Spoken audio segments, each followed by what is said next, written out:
Mabiyayang umaga po sa inyong lahat mga kapatid. Tayo po mag-umpisa na po sa ating pananambahan. Tayo po tumayong lahat muna at tayo po manalangin.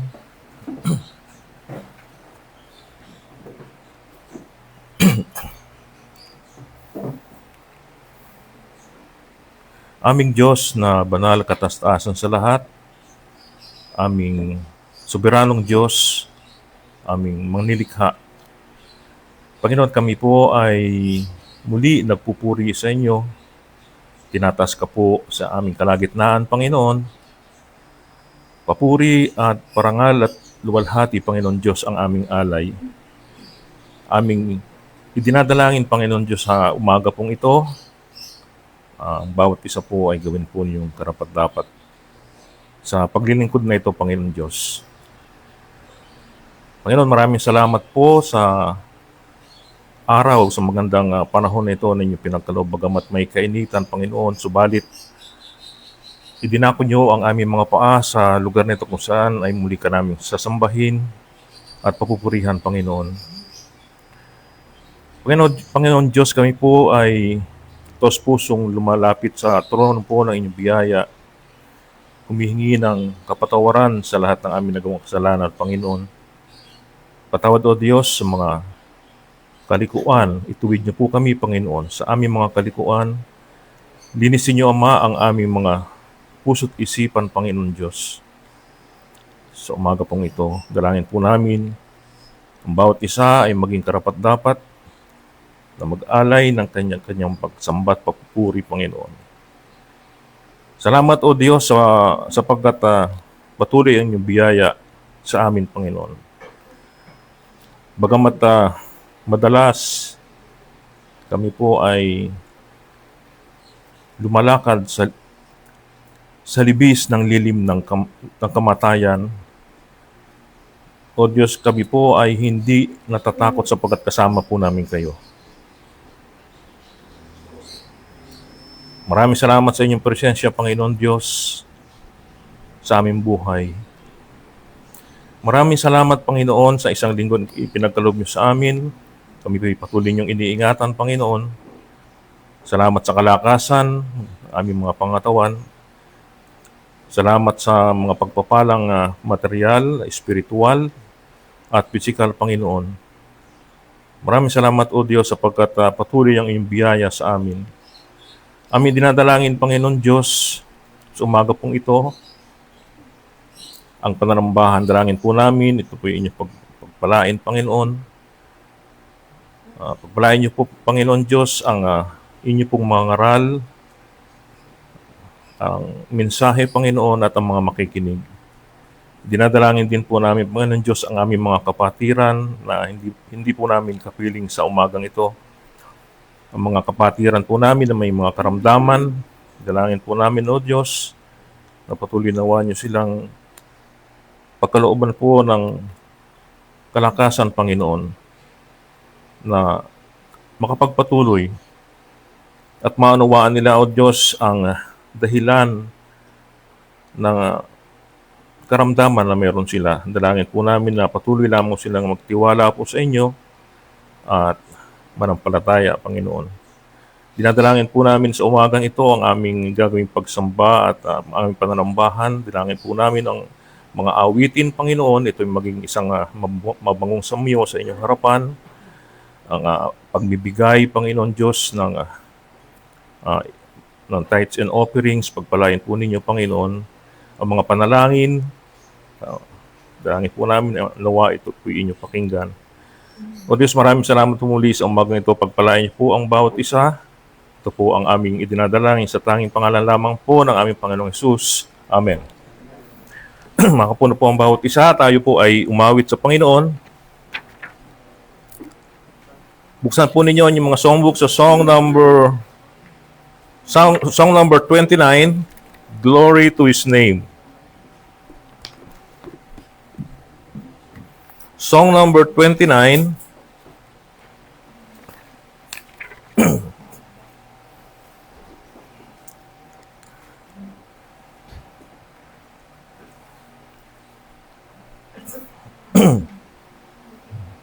Song number 29 sa ating po mga songbook.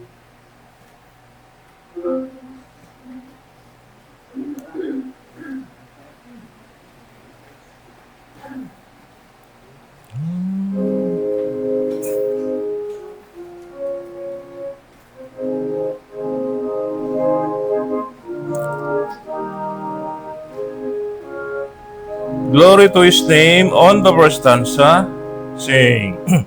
Down at the cross where my Savior died, down where my cleansing for sin I cried, there to my heart was the blood applied.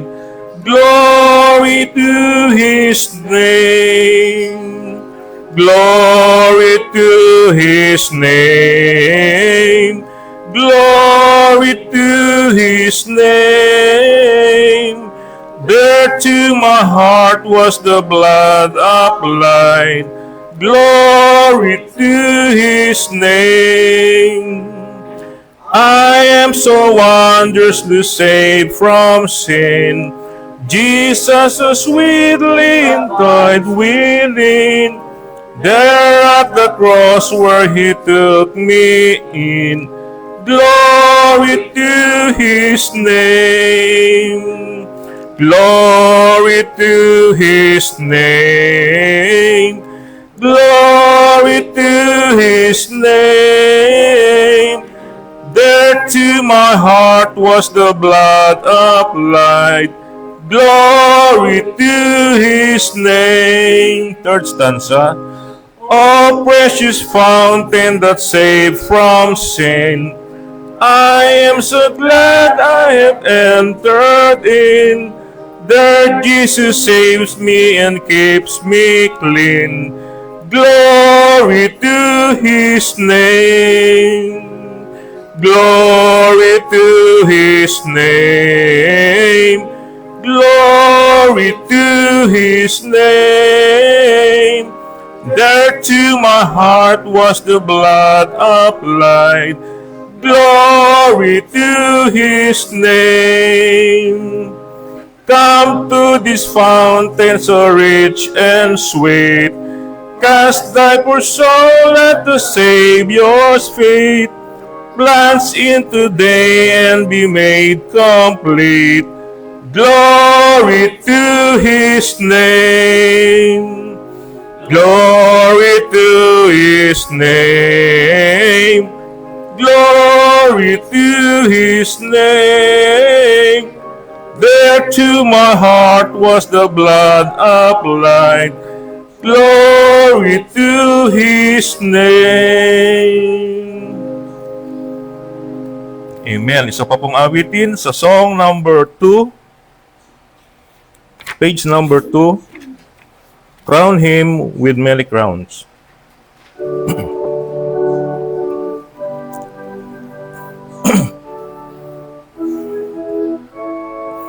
Crown Him with many crowns, ready, sing. Crown Him with many crowns, the Lamb up on His throne. Hark how the heavenly anthem drones, all music that its own. Awake my soul and sing of Him who died for thee, and hail Him as thy matchless King through all eternity.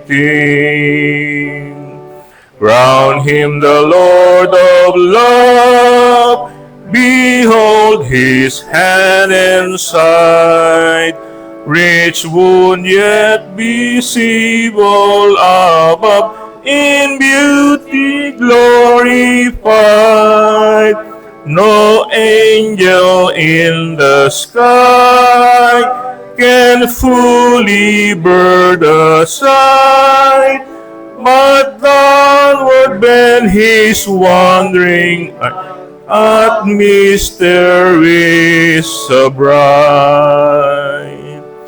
Crown Him the Lord of light, who triumph o'er the grave, who rose his victorious to the strife, but those who came to save his glories now we sing, who died and rose on high, who died eternal life to bring, and lives the death might die.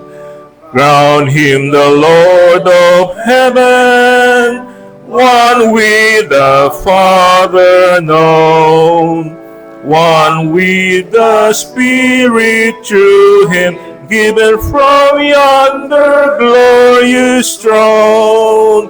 To thee he has nurse praise, for thou for us hast died. Be thou, O Lord, to endless days adored and magnified.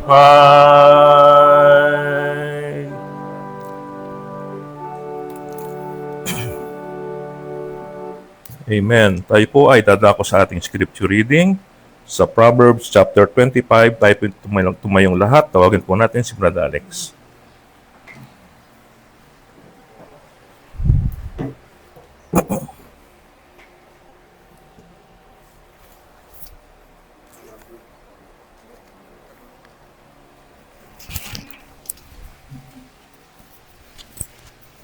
Biyayang mga kapatid. Basa po natin sa Proverbs 25.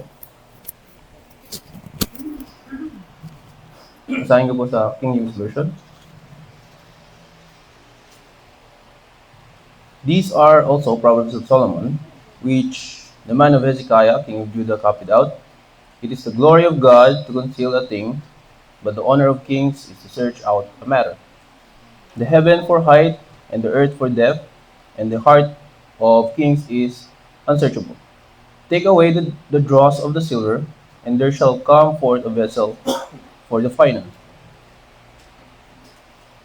Take away the wicked from before the king, and his throne shall be established in righteousness.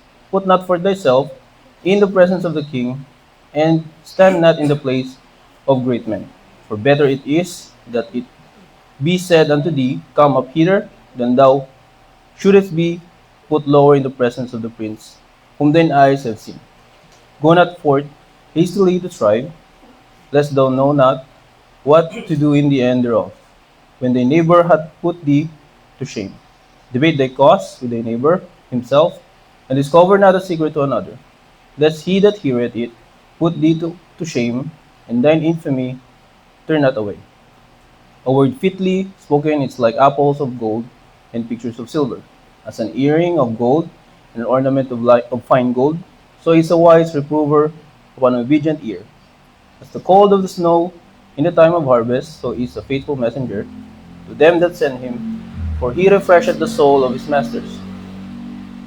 Whoso boasteth himself of a false gift is like clouds and wind without rain. By long forbearing is a prince persuaded, and a soft tongue breaketh the bow. Hast thou found honey? Eat so much as is sufficient for thee, lest thou be filled therewith and vomited. Withdraw thy foot from thy neighbor's house, lest he be weary of thee, and so hate thee. A man that beareth false witness against his neighbor is a maul, and a sword, and a sharp arrow. Confidence is an unfaithful man in time of trouble, is like a broken tooth, and a foot out of joint. As he that taketh away a garment in cold weather, and as vinegar upon nitre, so is he that singeth songs to an heavy heart. If thine enemy be hungry, give him bread to eat, and if he be thirsty, give him water to drink. For thou shalt heap coals of fire upon his head, and the Lord shall reward thee. The north wind driveth away rain, so doth an angry countenance a backbiting tongue. It is better to dwell in the corner of the housetop than with a brawling woman in a wide house. As cold waters to a thirsty soul, so is good news from a far country. A righteous man falling down before the wicked is as a troubled fountain and a corrupt spring. It is not good for to eat much honey, for men to search Your own glory is not glory. Last verse. He that hath no rule over his own spirit is like a city that is broken down and without walls.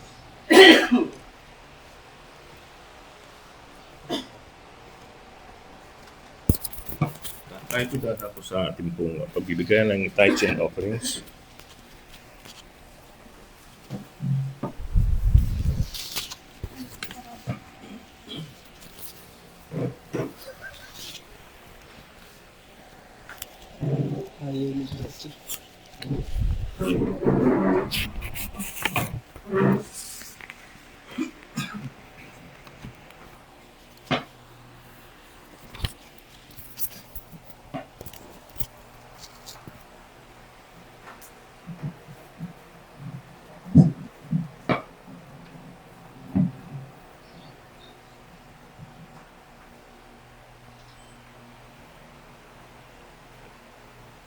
Tayo po ay manalangin. Panalangin ng paghahandog at pasasalamat. Purihin ka, O Panginoon na Diyos ng Israel magpakailan-kailanman. Iyo, O Panginoon, ang kadakilaan, at ang kapangyarihan, at ang kaluwalhatian, at ang pagtatagumpay, at ang karangalan. Sapagkat lahat na nangasa langit at nangasa lupa ay iyo. Iyo ang kaharian, O Panginoon, at ikaw ay nataas na pangulo sa lahat. Ang mga kayamanan at gayon din ang karangalan ay nangagmumula sa iyo. At ikaw ang nagpupuno sa lahat. At nasa iyong kamay ang kapangyarihan at kalakasan. At nasa iyong kamay ang pagpapadakila at pagpapalakas sa lahat. Kaya't ngayon, aming Diyos, kami ay napasasalamat sa iyo. At aming pinupuri ang iyong maluwalhating pangalan. Ngunit sino ba kami na kusang makapaghandog sa ganitong paraan? Lahat ng bagay ay nagmula sa inyo at ibinabalik lamang namin sa inyo ang ibinigay niyo sa amin. Sapagkat kami ay mga dayuhan at manlalakbay sa harap mo.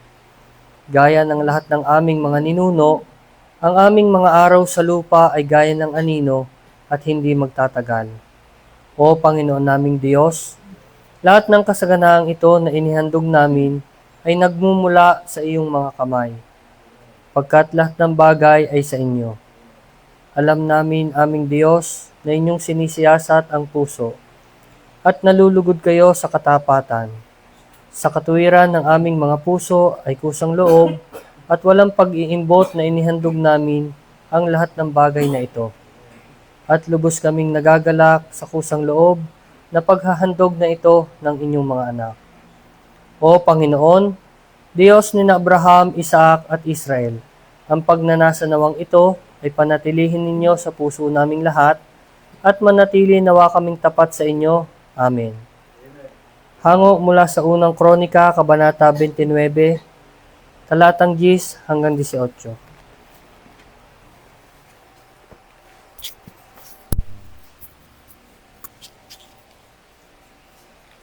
Makakakuna po ang bawat isa para po sa ating huling awitin.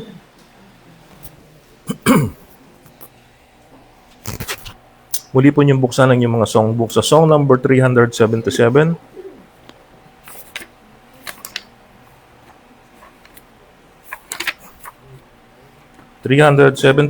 Great is thy faithfulness.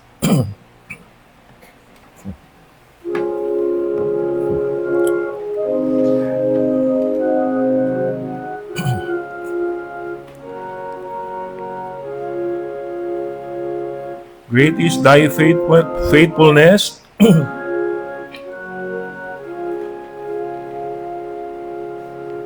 On the first stanza, sing. Great is thy faithfulness, O God my Father. There is no shadows of turning with thee. Thou changest not, thy compassions, they fail not. As thou hast been, thou forever wilt be. Great is thy faithfulness. Great is thy faithfulness. Morning by morning, new mercies I see. All I have needed, thy hand hath provided.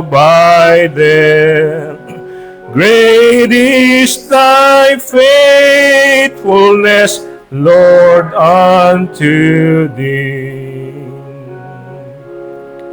Summer and winter and springtime and harvest, sun, moon, and stars in their courses above, join with all nature in manifold witness to thy great faithfulness, mercy, and love.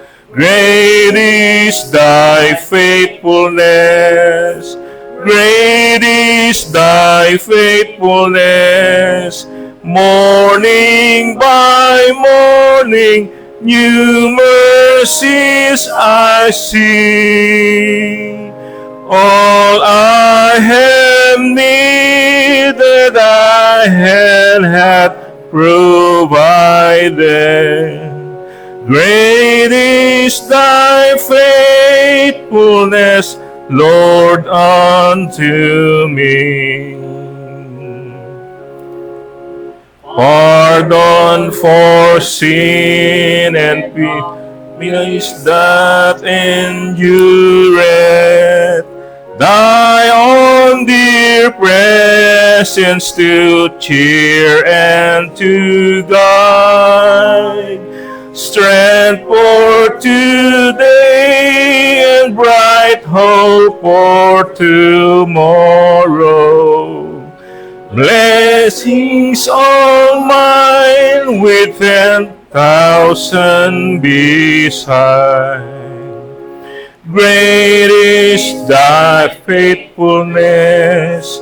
Great is thy faithfulness.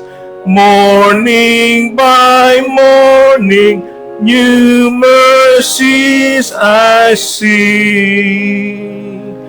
All I have needed, thy hand hath provided. Great is thy faithfulness, Lord, unto me.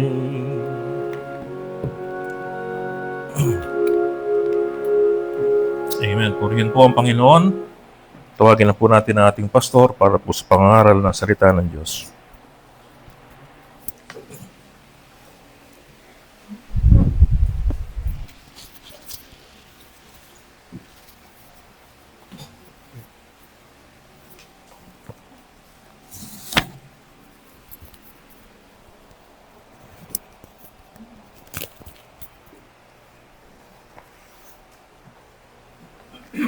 Mapagpala at mabiyayang umaga po sa inyong lahat.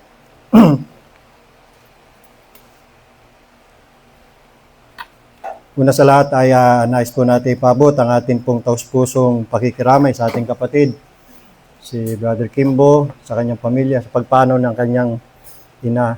At dumating na ang kanyang hanggahan, takdang panahon na lisanin niya ang mundong ito. Yung kanyang mother ay ma-attend ng aming Bible study. At yung huli niyang pag-attend, binalita sa akin ni Brother Kimbo na pinaalis niya na yung mga idols sa bahay. So, converted siya sa katotohanan. Kaya nakakatuwa. Siya po ay talaga, saradong Katoliko Pero sa huling panahon ng kanyang buhay, ay ano masasabi natin doon mga kapatid? na nakonvict siya. At pinalis niya lahat ng mga idol sa kanilang bahay. Binigay niya kay Brother Kimbo. Binenta naman ni Brother Kimbo. May bumibili. Binibili yan mga poon, mga antique, binibili yan eh. Hindi naman niya binenta, sinunog. Sinunog ni Brother Kimbo. Na yun naman ang nasa Bible. Talagang wawasakin, susunugin. Eh, hindi naman totoong Diyos yan eh. At hindi naman totoo, gagantihan. Hindi. Huwag tayo matatakot dyan. Okay, wala namang buhay yan eh. Kaya nakakatuwa mga kapatid na sa huling panahon ng kanyang buhay, may pag-asa eh. Maaaring converted siya. Yan. Kaya salamat sa Panginoon. Biglaan, heart attack. Stroke. Kaya kayo mga kapatid, no, tayo, mag-iingat po tayo. Umaga yun nangyari sa banyo. Kadalasan yung mga na-stroke, bagsak dyan sa banyo, yung maliligo sa umaga. Kasi yung uncle ko rin, ganun din eh. Sa banyo din. At bumagsak na lang siya roon. Maraming ganyan mga cases. Ang isang dahilan mga kapatid kung bakit, sabi ng mga expert, bumabagsak yung nitric oxide. Sa umaga, mababa. Lalo na kung yung matindi, depleted na, yung nitric oxide, yun yung nagpapaluwag ng ating mga ugat. So yan, nakukuha natin sa mga pagkain yan. Sa umaga, mababa yan. So pagka yan ay bumagsak, may possibility talaga ma-heart attack o kaya stroke. Ang isa rin dahilan ay dehydrated. Kasi sa gabi, di tayo minom ng tubig eh. Fasting yan eh. Kaya nga pag mag-almusal, ang tawag dyan, breakfast. You will break the fasting. Kaya dapat, ang advice dyan, pagkagising sa umaga, uminom tayo ng warm water. Yan, para ma-rehydrate yung ating katawan, para gumanda yung circulation ng dugo. O yan ha, so alam na natin mga kapatid. Sa umaga, ugaliin na natin uminom ng warm water. Yan. Yung iba, nilalagyan nila ng lemon, iba, kalamansi, pero iba, sabi naman ng mga expert, huwag kasi acid. So, isang way na ma-neutralize yung acidity ng tubig, lagyan mo ng baking soda, konti lang, para maging alkaline siya. So yung ganoon, basta ang importante, ma-rehydrate yung katawan, para gumanda yung circulation ng dugo. Hindi magkaroon ng alta presyon. Kaya mag-iingat po tayo mga kapatid. Maganda po niyan, biglaan. Kung ako pipili ng para ng kamatayan, gusto ko yung ganyan, bigla. Wala na ospital pa. Tapos mako-confine doon, abuti ng 1 linggo, 2 linggo, 1 buwan. Tapos, patay din. Di ba? Di gumastos ka pa. Kaya blessing yun eh. Kaya ako, sabi ko sa Panginoon, kung ako kukunin yung Panginoon, yung biglaan po kung pwede lang mamili Bigla, maganda yung ganun. Anyway, yan nakadecree na yan. Kung yung araw ng ating kamatayan, nakadecree yan, at yung way kung paano tayo mamatay, nakadecree din yan. Kaya, hintayin na lang. Hintayin na lang natin. Kaya ang ating panalangin ay para kay Brother Kimbo, sa kanyang pamilya. Naway ipagkaloob ng Panginoon yung kaaliwan na kailangan po nila sa panahon ng kanilang pagdadalamhati. Okay, so tayo po ay dumako na sa pangangaral ng salita ng Diyos. Tumay po tayo. Buksan po natin ating mga Bible sa John chapter 19. Nililipad yung aking John chapter 19, basahin po natin ang talatang 30. Yan ang ating teksto sa umagang ito. John chapter 19, verse 30. Ganito po ang sabi sa King James Version.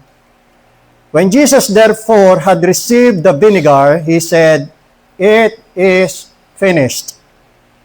And he bowed his head and gave up the spirit. May God bless the reading of his word. It is finished.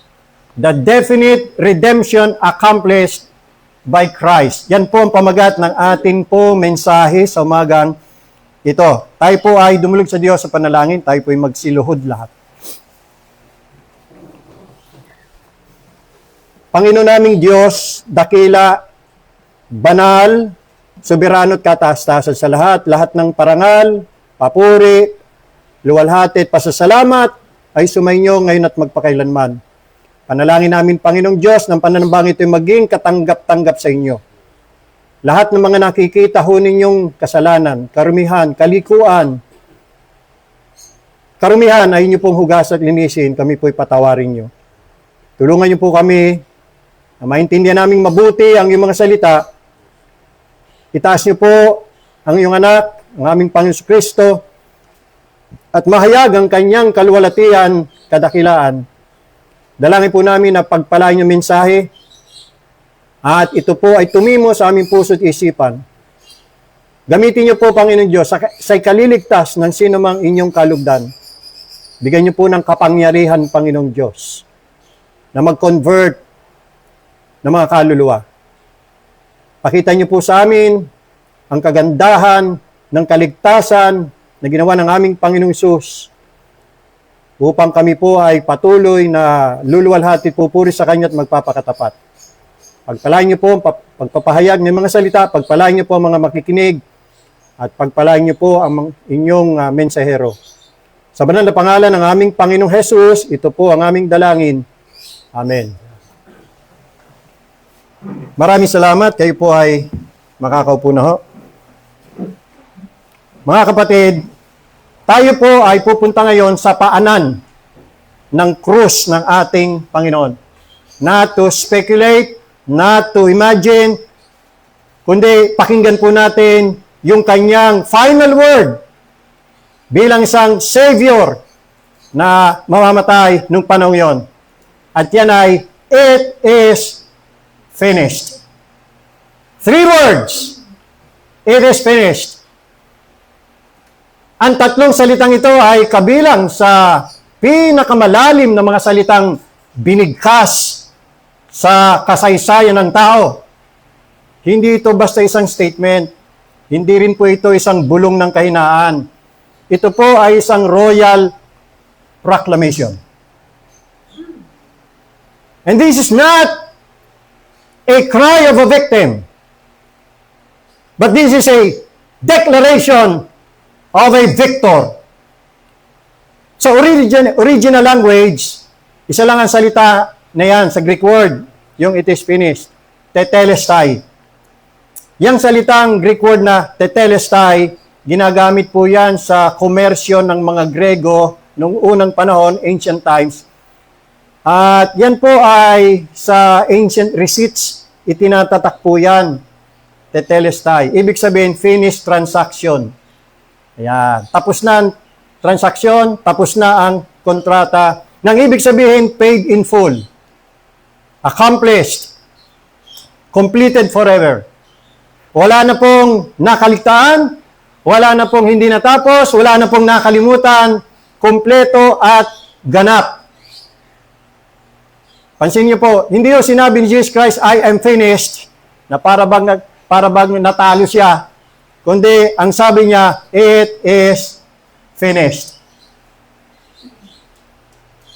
Na kanyang dineclare the work na binigay sa kanya ng Father na dapat niyang gawin, na natapos niya, naganap niya, it is done. Meaning it was perfectly accomplished. Dahil dito, dyan po naging popular yung kataga o statement na the finished work of Jesus Christ. Kung inyo pong naririnig po yan, ha? The finished work of Christ.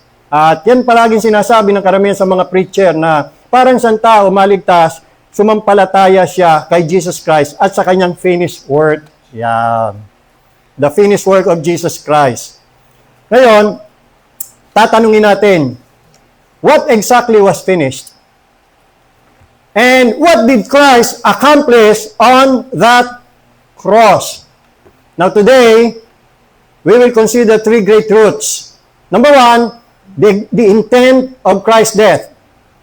Secondly, the extent of Christ's death.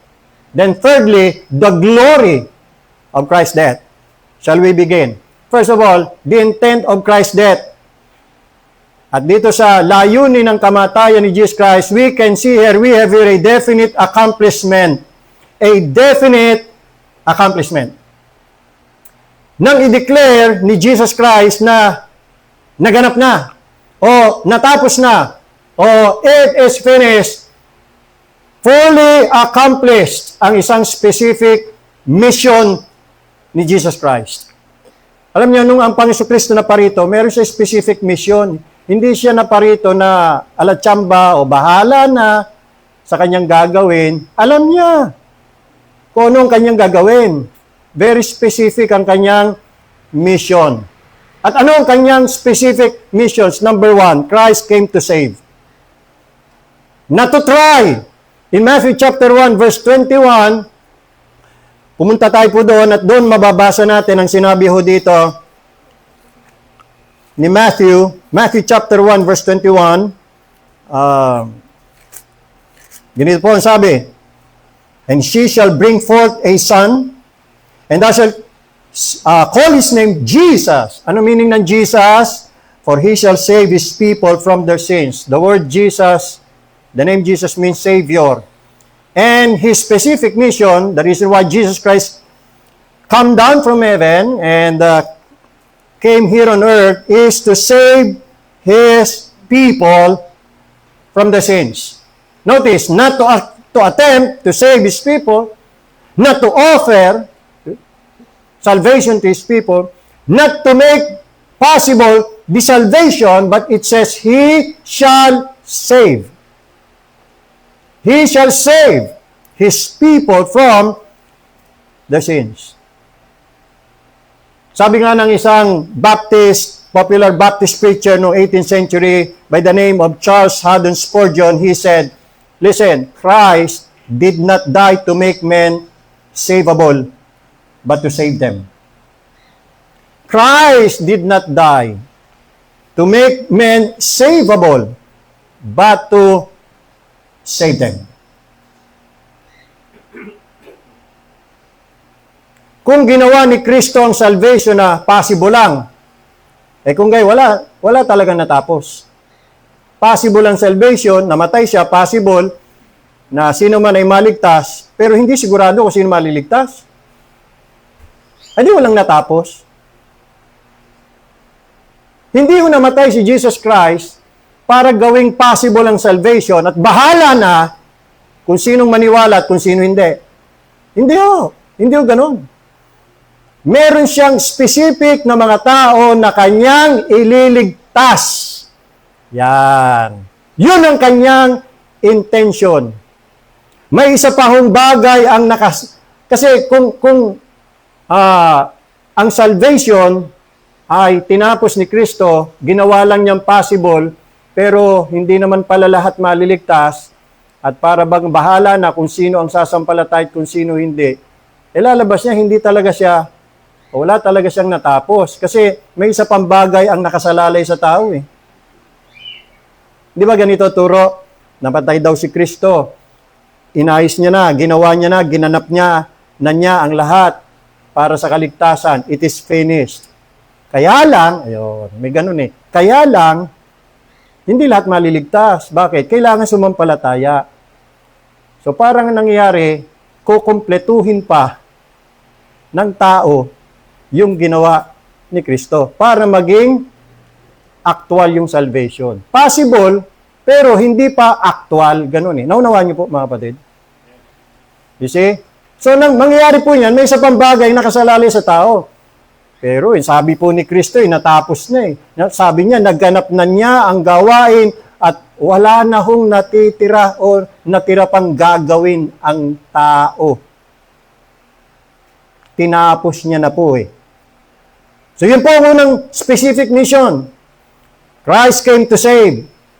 Pangalawa, Christ finished the work given by the Father. At yan ang kanyang declaration nung siya nanalangin sa kanyang Father. Yung tinatawag na intercessory prayer Jesus Christ, bago ho siya hinuli, nilites at sinentensya ng kamatayan, ipinako sa krus. Punta natin sa John chapter 17, verse 4. John chapter 17, verse 4. Pakinggan niyo po, ang sabi dito ni Jesus Christ, sabi niya sa kanyang Father, I have glorified thee on the earth, I have finished the work which thou gavest me to do. There you are. I have finished the work which thou gavest me to do. Meron palang espesipikong misyon ng Panginoon Kristo, no? Meron palang ibinigay ang Father sa kanya na gagawin niya. So ito po ay isang covenant mission. Tama? It's a covenant mission. Ito po isang divine assignment mula sa Father para sa Son. At hindi po yan isang accident, hindi po ito isang reaction, ito po ay isang divine design of salvation. The Father chose, that is the doctrine of election. The Son redeemed, that is the doctrine of redemption. And the Holy Spirit applies the salvation, that is the doctrine of regeneration.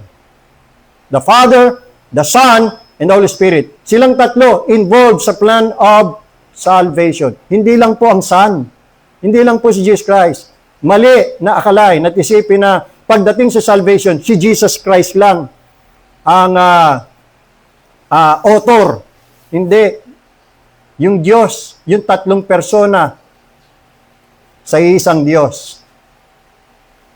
Sabi nga ni Arthur W. Pink, the death of Christ was not an attempt, but an accomplishment. Naparito po si Jesus Christ to fulfill the law. Naparito po si Jesus Christ to bear the sins of His people. Naparito po si Jesus Christ to satisfy divine justice, the justice of God. So every requirement, mga kapatid, ng God's holy law was met by Jesus Christ.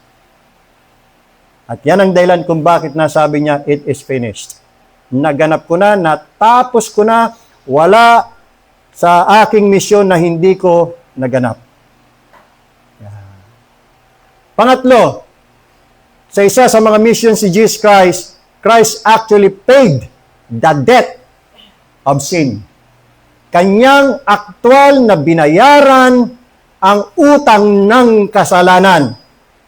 Yung salitang finished, ay ibig sabihin, no balance remaining. It is finished, ibig sabihin, no further payment required. Finished means no unfinished business. It is finished. Turn your Bible sa Isaiah chapter 53. Sa Isaiah chapter 53 naman, basahin natin ang talatang 5 at 6. Isaiah chapter 53. Ito yung binasa ng eunuch nung siya pauwi na doon sa Ethiopia. At ito po yung pinaliwanag ni Philip the Evangelist. Kasi nagtanong yung eunuch, sino ba tinutukoy dito? Sino ba topic dito? Sino ba subject matter dito? Yung prophet o iba pa ang tinutukoy ng prophet? Well, maliwanag, ito po yung vicarious sacrifice ni Jesus Christ. The Messiah ang tinutukoy dito. Hindi pa ipinapanganak si Jesus Christ. It was already prophesied kung ano po yung kanyang magiging specific mission. The reason why He will die, or He would die on the cross of Calvary. I want you to read verse 5. Referring to Jesus Christ, the Messiah, the Son of God, but He was wounded for our transgressions. He was bruised for our iniquities.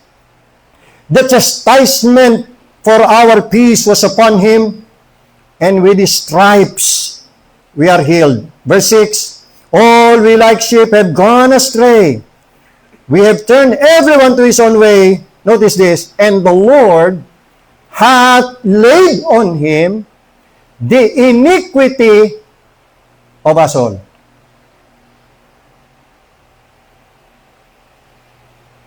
the iniquity, the transgression, the sin was laid upon Jesus Christ.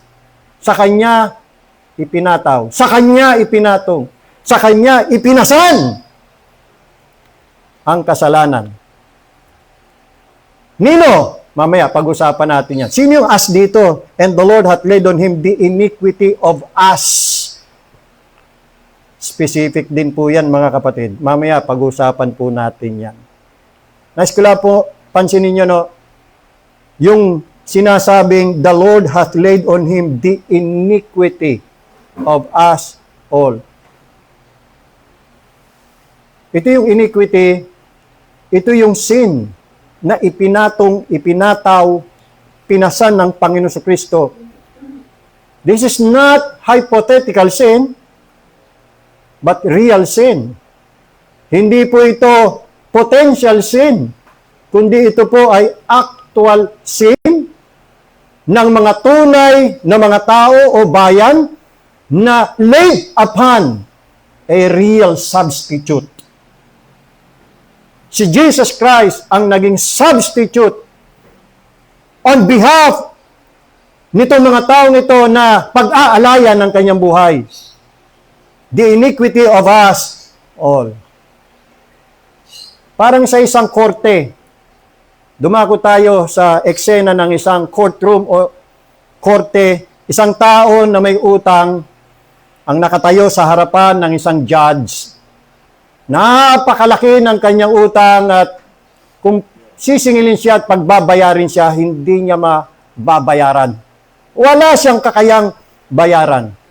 Pagkatapos, may isang tao nag-step forward at binayaran niya ang lahat ng utang. Pagkatapos, sabi ng judge, wala nang natitirang utang. Bayad na! Yan ang ibig sabihin ng tetelestai. Yan po mismo ang ginawa ni Jesus Christ when He died on the cross of Calvary. He actually paid the debt of sin. Bayad na. It is finished. Tetelestai. Pangalawa, Christ secured redemption. Not merely offered it. He secured the salvation of those whom He intended to save. Hindi lang para mag-offer ng salvation. Hindi. Binayaran niya, binili niya, sinecure niya ang kanilang katubusan, ang kanilang kaligtasan by His own blood. Sa Hebrews chapter 9, punta tayo doon mga kapatid, Hebrews chapter 9 verse 12, ay mababasa natin ang ganito, having obtained eternal redemption for us. Nakita ho niyo salitang obtained. Hebrews chapter 9 verse 12. Napakaliwanag po niya. Neither by the blood of goats and calves, but by His own blood. His own blood. He entered in once into the holy place. For what reason? For what intent? For what purpose? Having obtained eternal redemption for us. Not trying to obtain, not making it available, but obtained. You see? Kaya makita natin ang death ni Jesus Christ ay substitutionary. Ang death ni Jesus Christ ay effectual. Talagang may bisa at successful. Yeah. Yan po ang purpose. Yan ang intent ng kamatayan ng Panginoon Kristo kung ba't siya naparito. Meron pong definite purpose, definite mission. And I hope you understand that, mga kapatid. Now we go to the second part, the extent. The extent. A definite people. Ngayon, ito po ang napaka-importanteng tanong eh. Matapos nating malaman na para saan ba yung kamatayang ginawa ni Kristo sa krus. Ano ba ang actual na na-accomplish niya ron? At bakit niya nasabing it is finished? Ano yung natapos? Ano yung na-accomplish niya? Ngayon naman, tanungin natin, para kanino na isa katuparan itong finished work? Para kanino? Now, kung tunay na natapos ni Kristo ang gawain ng pagtubos, dapat itanong natin, importanteng itanong natin, tinapos ba niya ito para sa lahat ng mga tao na walang exemption? O para lamang sa isang definite people? Tiyak na bayan. Ang popular belief noong paman hanggang ngayon, namatay si Kristo para sa lahat ng mga tao. Tama?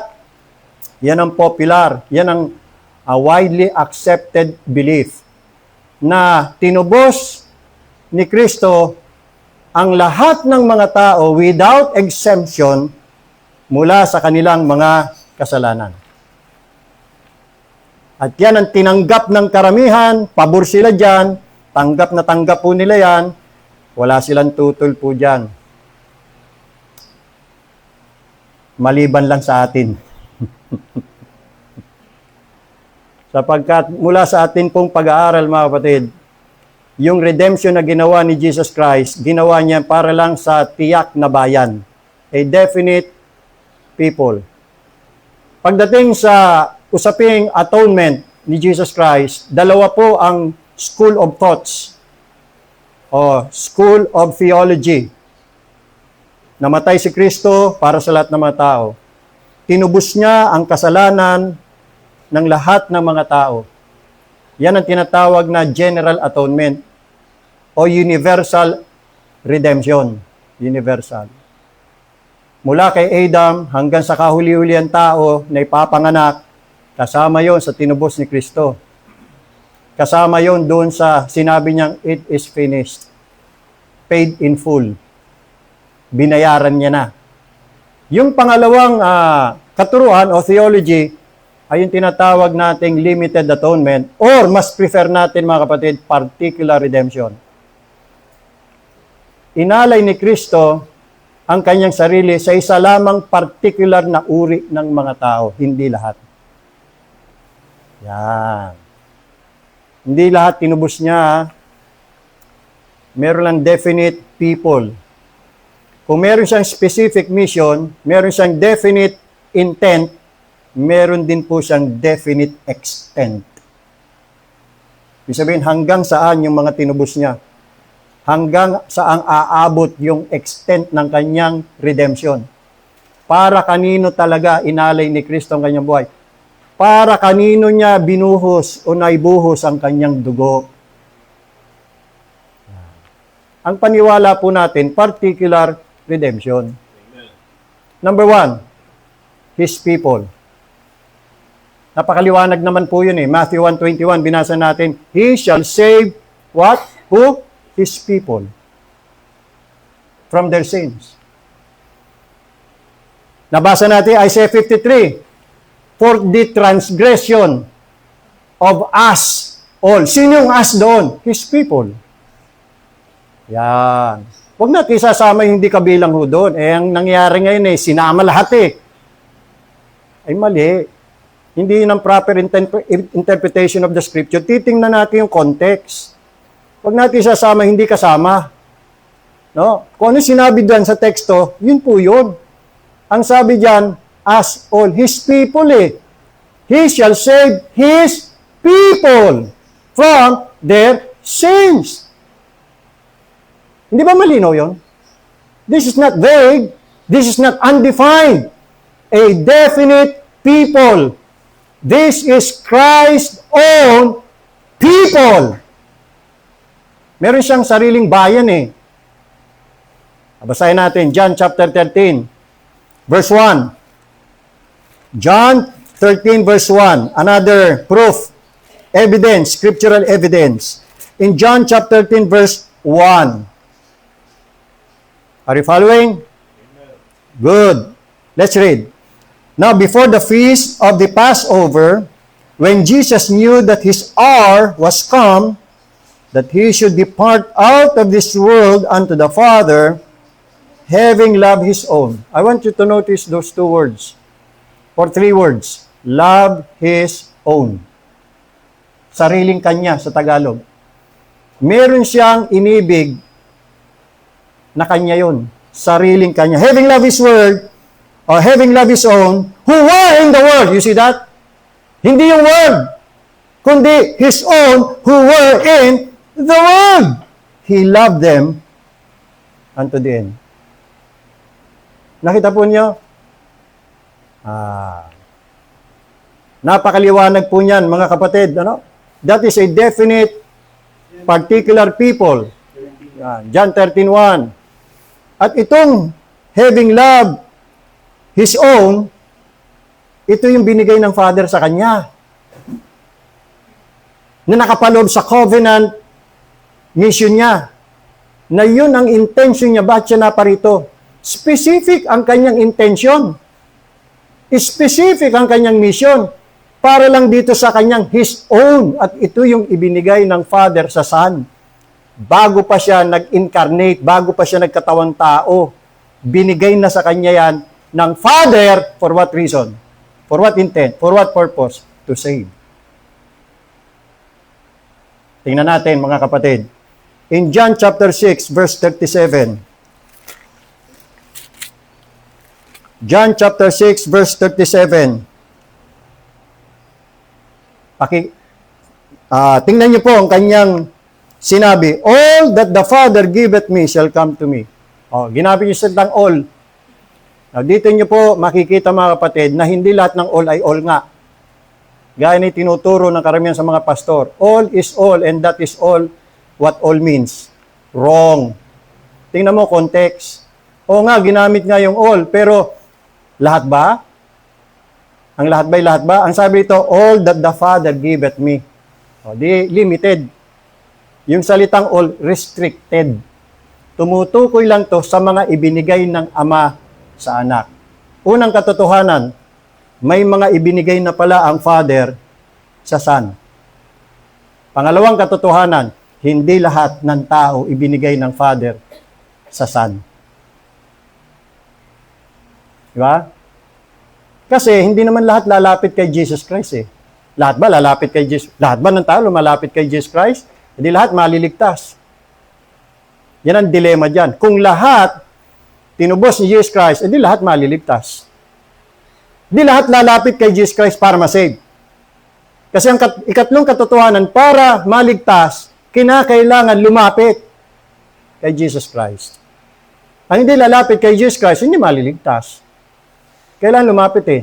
Kaya lang, sinabi ng Jesus Christ, kung sino po yung lalapit sa Kanya, yung mga ibinigay ng Father sa Kanya. Yun lang ang lalapit.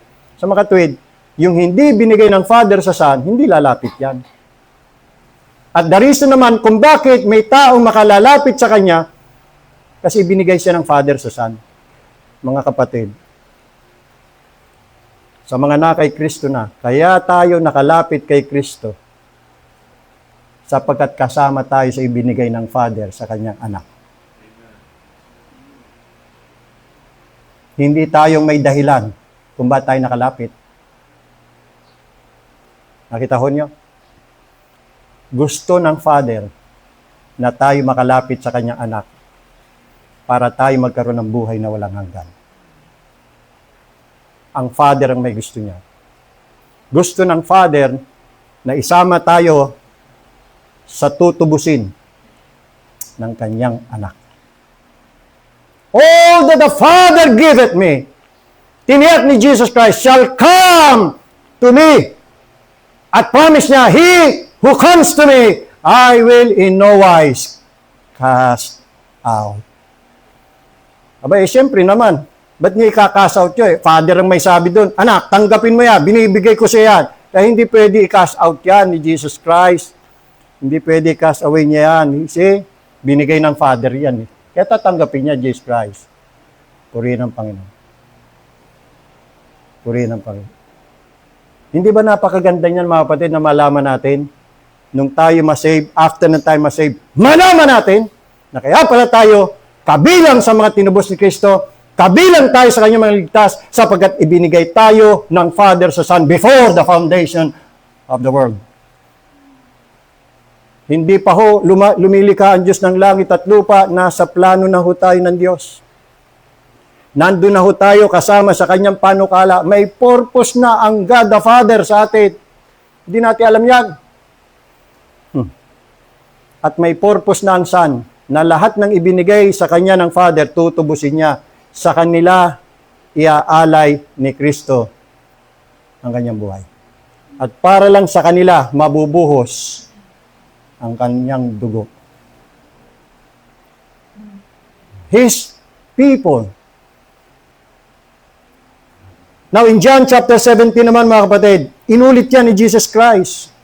7 times in John chapter 17, binanggit ni Jesus Christ yung katagang binigay mo sa akin. Ang lahat ng ibinigay mo sa akin. John chapter 17.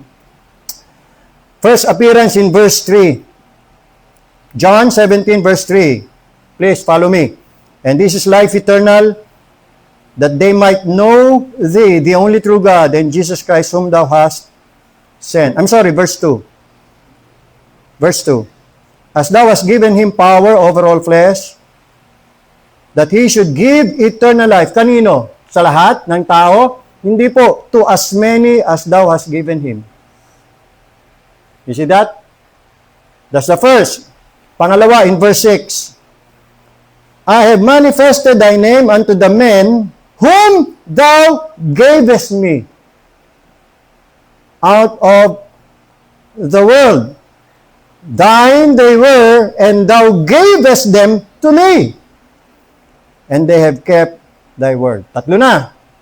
Pang-apat, verse 9. I pray for them. I pray not for the world. Kung lahat ng tao binigay ng Father sa Son at tinubos naman ng Son ang lahat ng tao, bakit ang pinag-pray niya lang yung ibinigay ng Father sa kanya at hindi yung world? Na ang ibig sabihin ng iba sa world ay lahat ng tao.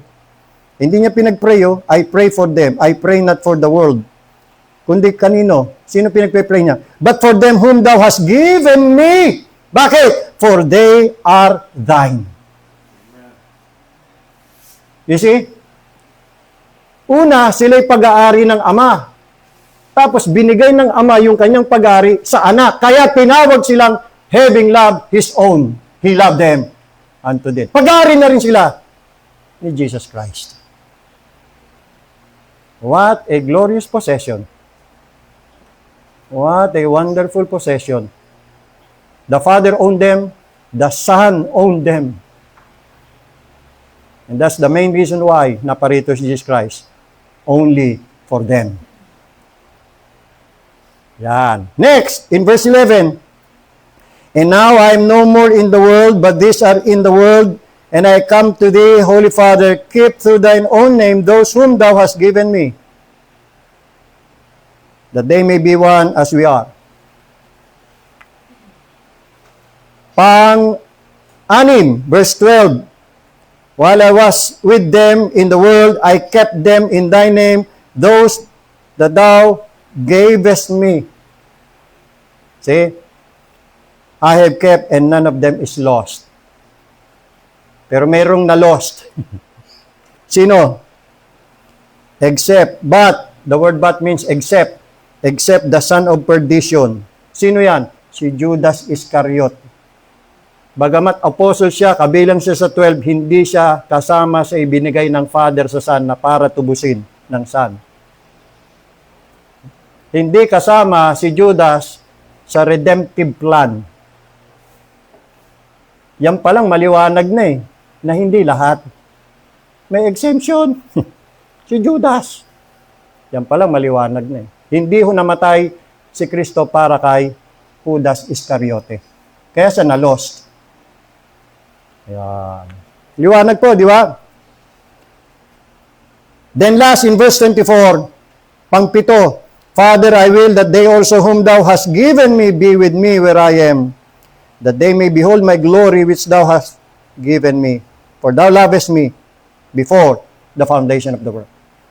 Na may objection dito. Sabi nila, sa mga apostles lang daw yan. Yung mga ibinigay ng Father sa Son, mga apostles lang daw yan. O sige, mga apostles, di ibig mong sabihin, apostles lang palang naligtas. Sila lang pala pinag-pray ni Jesus Christ. So ibig pala sabihin, hindi tayo kasama dyan. Nasaan ang mga apostles? Wala na, patay na. O paano yun? Intercessory prayer to, namamagitan dito si Jesus Christ on behalf of the sinners. So, namagitan lang siya on behalf ng mga apostles. Paano tayo? Hindi kasama po dito, tingnan nyo, in verse 20, neither pray I for this alone, hindi lang pala sa mga apostles, but for them also, who shall believe on me through their word. Malinaw? Coming soon pa yung mga magbibilib, kasama tayo dyan. Mga Gentiles. His own people. Secondly, His sheep. Para kanino inalay ni Kristo ang kanyang buhay? Para kanino siya namatay? Sino ang kanyang mga tinubos? Mga tupa niya. Napakaliwanag sa Bible. May mga tupa, may mga kambing. At ito mismo ang sinabi ni Jesus Christ. John chapter 10 verse 11. John chapter 10 verse 11. I am the good shepherd giveth his life for the sheep. Di ba napakaliwanag yan? Sinabi ba niya, I gave my life for the goats also? No, not for goats, not for all, without exemption, but only for his sheep.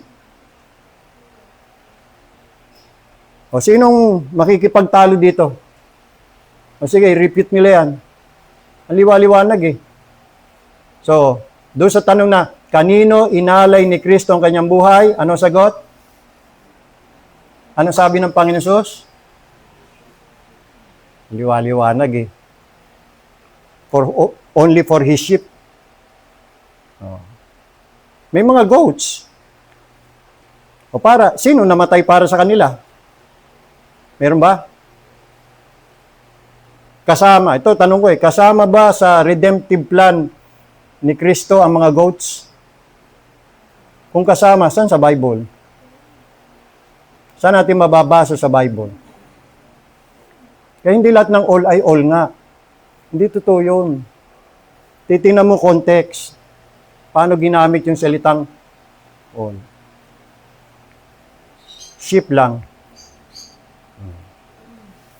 Matthew 25, para mas malinaw, klaro sa inyo na may sheep, may goats. Iba ang goats, iba rin ang sheep. At never na ang goat nagiging sheep. Wala akong ganun. Ang goat ay goat, ang sheep ay sheep. Wala tayong mababasa sa Bible na tayo dati mga goats. Nung na-convert, naging sheep. Wala akong ganun. Sheep na po ang turing ng Panginoon sa kanyang mga bayan, sa kanyang bayan, His own people. Kaya nga lang lost. Yan.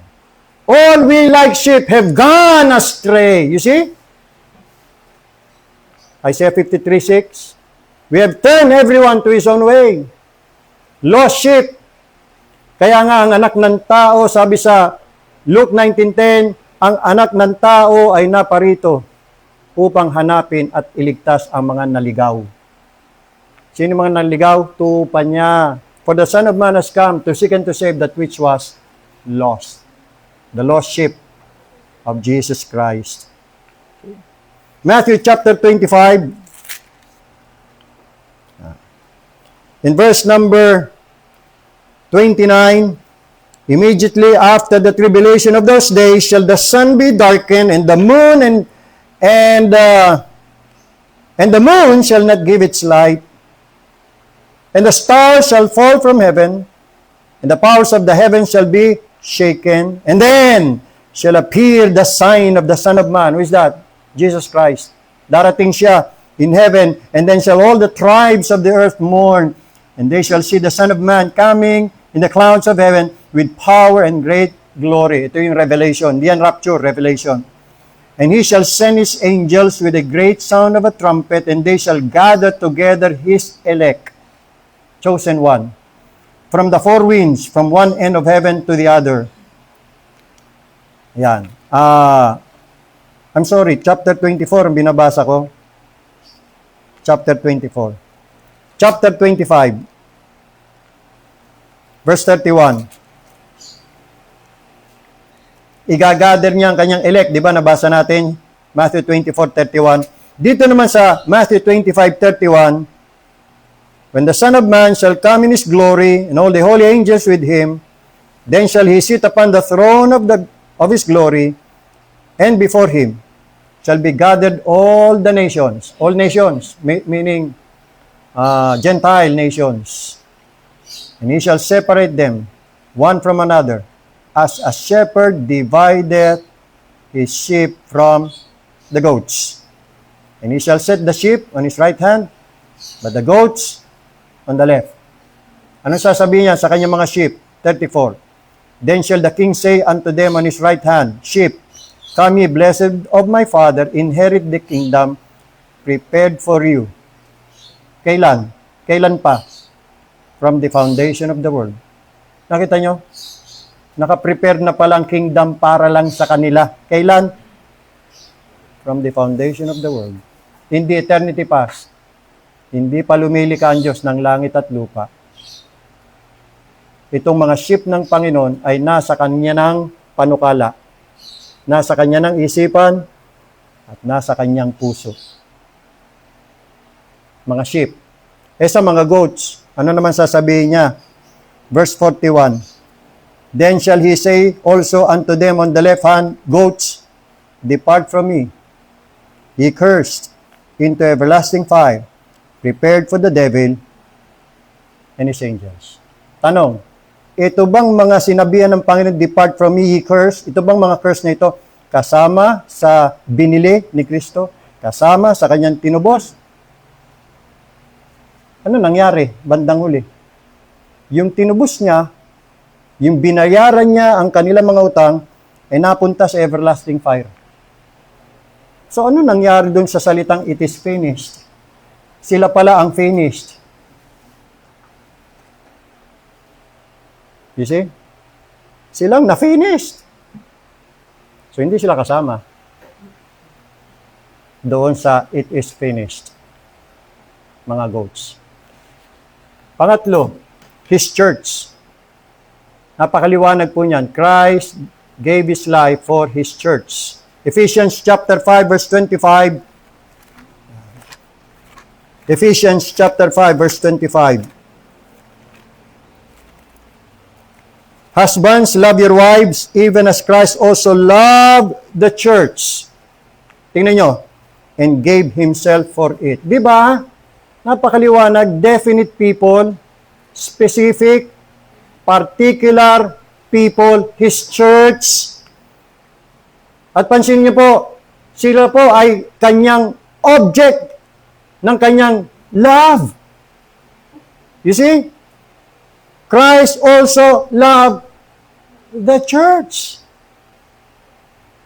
Ang object ng kanyang love ay definite.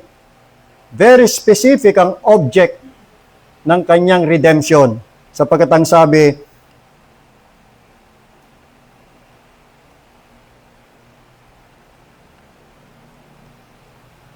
and gave Himself for it. Tanong, again ha, kanino binigay, kanino inalay ni Kristo ang kanyang buhay?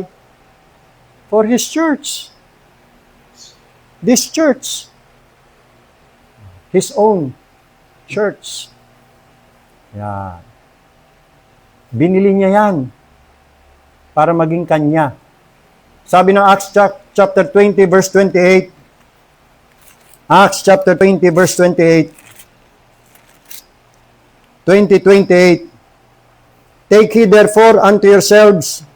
Sabi ni Paul, kausap niya rito mga pastors, elders of the Ephesus church. Church ang kausap niya rito eh. Mga pastor na member ng mga churches ng Panginoon. Take heed therefore unto yourselves and to all the flock, the church, over which the Holy Spirit hath made you overseers, to feed the church of God, which He hath purchased with His own blood. So ano po ang na-accomplish ni Jesus Christ sa cross? Binili niya ang kanyang church sa pamamagitan ng kanyang blood. Ang pinambayad niya bilang ransom His own blood. Ang sacrifice ni Jesus Christ ay intentional. Intended talaga. Fourthly, Christ died for the elect. Tayo po'y naniniwala, mga kapatid, na si Kristo namatay lang para sa mga hinirang ng Diyos. Hindi sa lahat, only for the elect. Romans chapter 8, verse 32. Romans chapter 8, verse 32. Ayan. Romans 8:32. He that spared not his own son, but delivered him up for us all. Sino yung us all? Lahat ng tao. Kaya, mag-ingat yung mga pastor na pag sinabing us, huwag nilang isasama lahat. Ang nangyari, sinasama, nakabasa lang ng us all. O, tayong lahat. Naku, generalize na, naging universal na. Mali! Ang kausap dito ni Paul, mga believers sa Rome. Kaya para sa kanila lang yan. Oh. Sabi niya, He that spared not his own son, but delivered him up for us all, how shall he not with him also freely give us all things? 33, who shall lay anything to the charge of God's elect? Ayan. Ang liwanag. Shall God that justify it? Sinong pinawalang sala? Sinong ginustify ng Diyos? Ayon, sabi ni Paul, God's elect. Kaya huwag ilalahatin.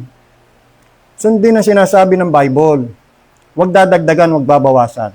Verse 34, who is he that condemneth? Shall Christ that died? Yea, rather, that is risen again, who is even at the right hand of God, who also maketh intercession for us. 35. What shall separate us from the love of Christ? O sino yung object ng love ni Kristo? Having love his own. Sila lang ang minahal ng Panginoon. Kaya sila, para sa kanila, inalay niya kanyang buhay. Shall tribulation or distress or persecution or famine or nakedness or peril or sword, as it is written, for thy sake we are killed. All the day long, we are accounted as sheep. Sheep lang. Hindi goats for the slaughter. Nay, in all these things, we are more than conquerors through Him that love us. Nakita po ninyo yung pagkakadugsong-dugsong, mga kapatid, ano? Yung elect ng Diyos, sila lang yung na-justified from their sins, pinawalang sala, ibig sabihin. Sila po yung hindi na iko-condemn. Kasi pinawalang sala na eh. Hindi na sila kasama sa iko-condemn. At hindi na sila mapapawalay sa pag-ibig ng Diyos at ni Jesus Christ. Kaya itong mga talatang ito, para lang ho yan, only for those whom Christ died. Yun po yung elect. Those whom are justified. Yun po yung elect. Those who cannot be condemned. Yun po yung elect. You see, if Christ died for all, equally, then all would be justified. Hindi lahat mapapawalang sala. Oh. Hindi walang sino mga hatulan. Can you imagine that? Pero sabi ng banal na kasulatan, hindi po itinuturo ang universal salvation. Hindi po itinuturo ang universal redemption. Therefore, Christ died for a definite, chosen people. Alam ko, nasa isip nyo, John 3:16, naman palaging for God so loved the world. Ano ibig sabihin ng world doon? Lahat ng tao. Paano mo nasabi? Nasa context ba? Na yung salitang world, lahat? Paano mo nasabi? O paano mo nalaman yun?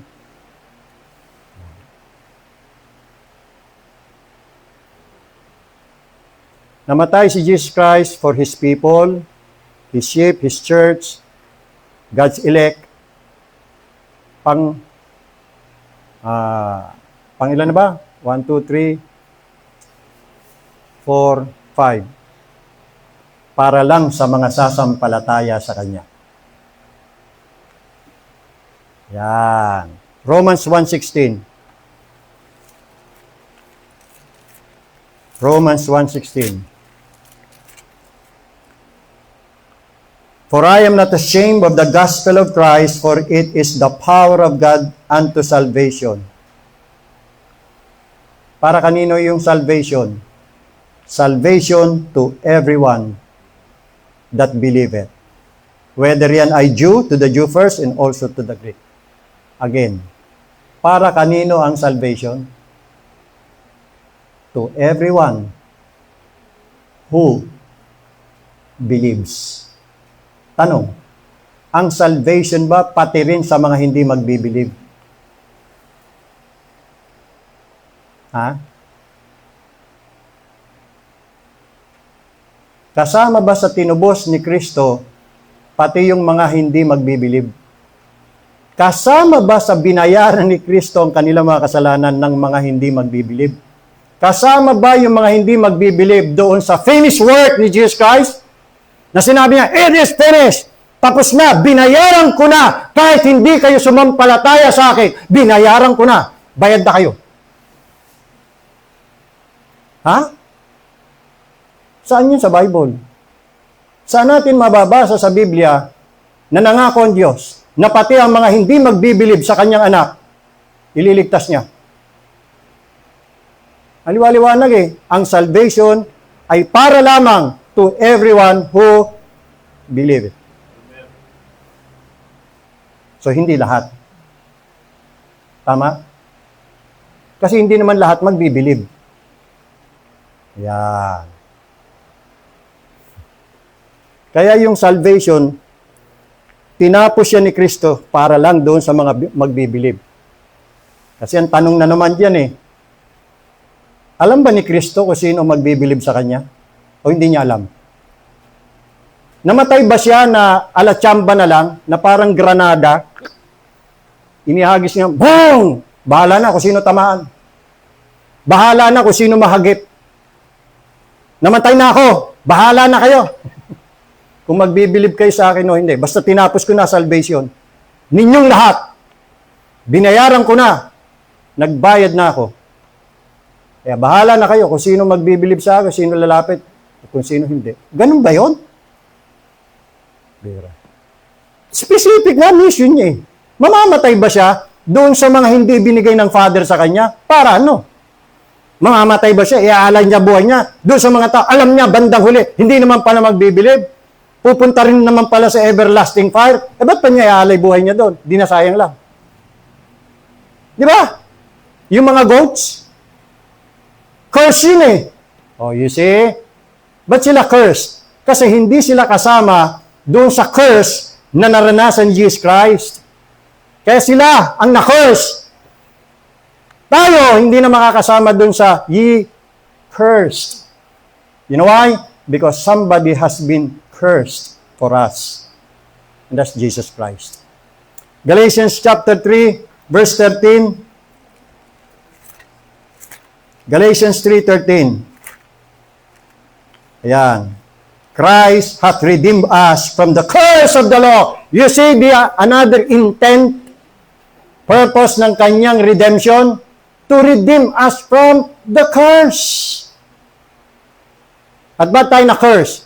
Hindi natin nasunod yung commandments. Kaya sabi ng law, die! You are a transgressor of God's law. Therefore, you must die. Because the law said, the soul that sinneth, it shall die. For the wages of sin is death. Ang kabayaran ng kasalanan ay kamatayan. Cursed! Yan ang law. Pero dumating ang ating Savior. He became our substitute.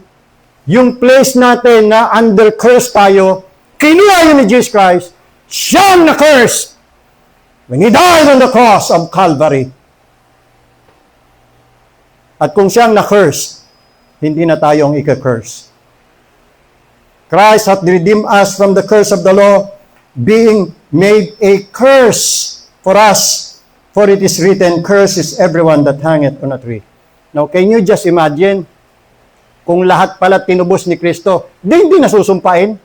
Walang curse. Ba't may tatapon sa everlasting fire? Ba't may sinabing, depart from me, ye cursed? Kaya listen, it is either Christ redeem you from the curse, or you yourself will be cursed sa judgment day. Are you sure? Wala ka na sa curse ng Diyos? Are you sure? Pinatawad ka na sa iyong mga kasalanan? Are you sure ni-redeem ka na ni Jesus Christ from the curse of the law? Be better sure. Otherwise, you will be the one to experience that curse in the everlasting fire.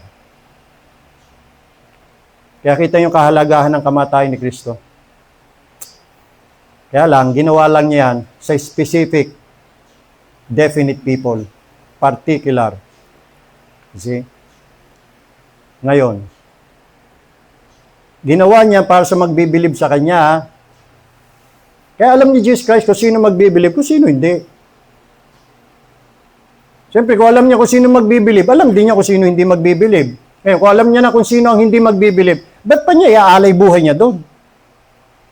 Di ba?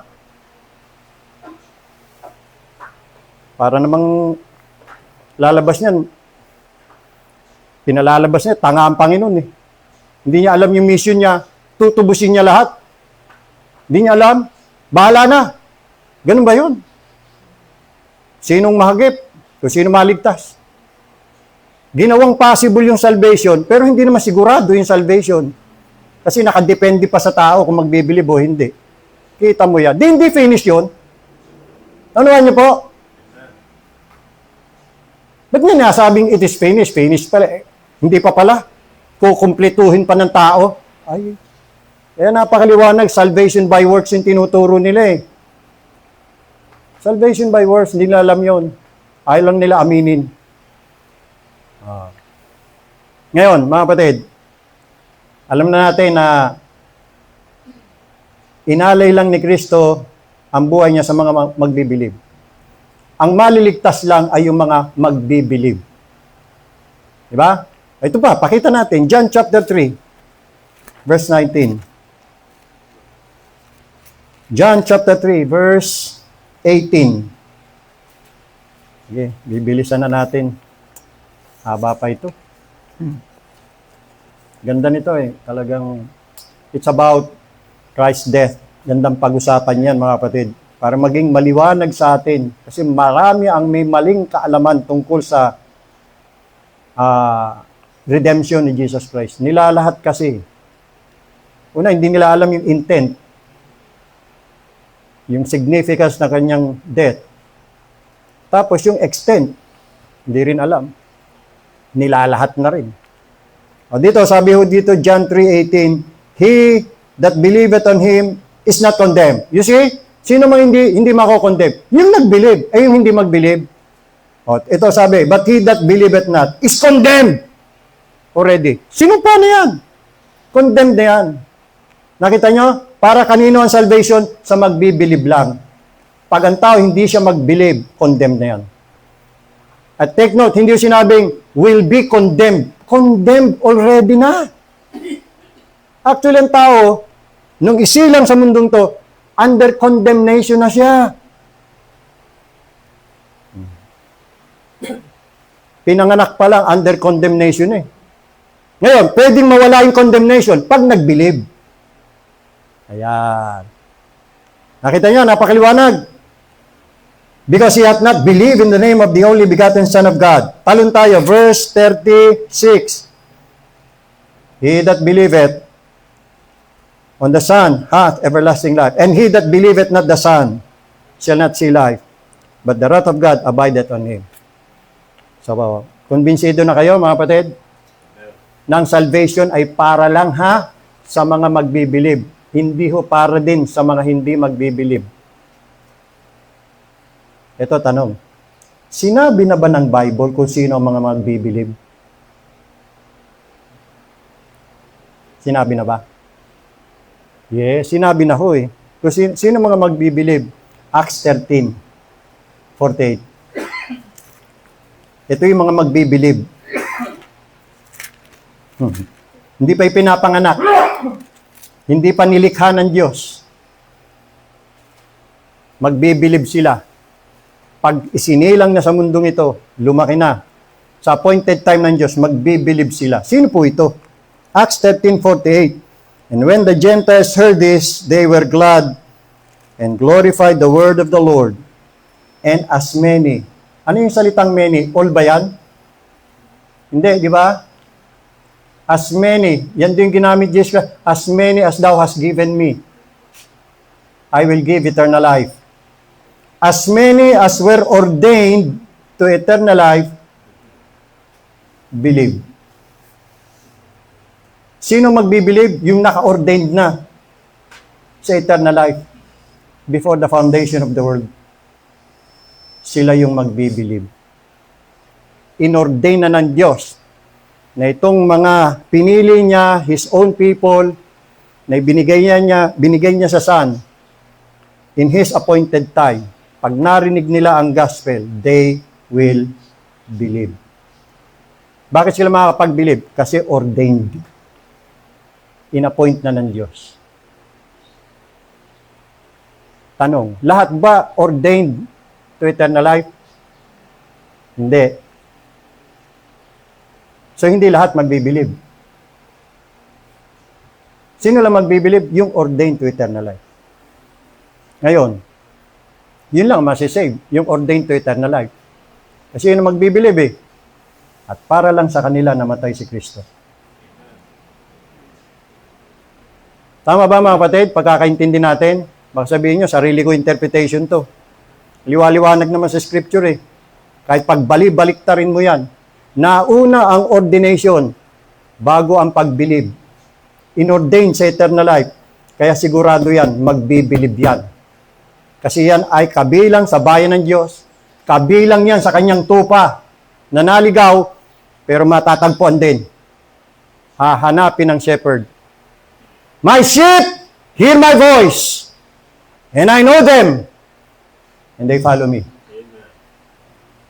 And I give unto them eternal life, and they shall never perish, neither shall any man pluck them out of my Father's hand. Now, finally mga kapatid, tingnan niyo po yung logic ng salitang finished. Pag sinabing finished, it demands particular redemption. Kasi, tingnan niyo po kung binayaran ni Kristo ang lahat ng kasalanan ng lahat ng tao, tanong, lahat ba ay naligtas? O lahat ba ay maliligtas? Bakit hindi lahat ay naligtas? Bakit hindi lahat ay maliligtas? Ang sagot nila, kasi hindi naman lahat sumasampalataya eh. Sa makatwid, pati ang mga hindi sasampalataya, binayaran ni Kristo ang utang. Sa makatwid, ibig sabihin, pati yung mga hindi sasampalataya, tinubos niya. Alin lang yan sa dalawa mga kapatid eh. Dalawa lang yan. Hindi tunay na nagbayad si Kristo. Ginawa lang niyang possible ang salvation. Sa makatwid, hindi niya natapos. Tatapusin pa ng tao na sasampalataya. O nagbayad siya para sa isang tiyak na bayan. Para sa isang definite people.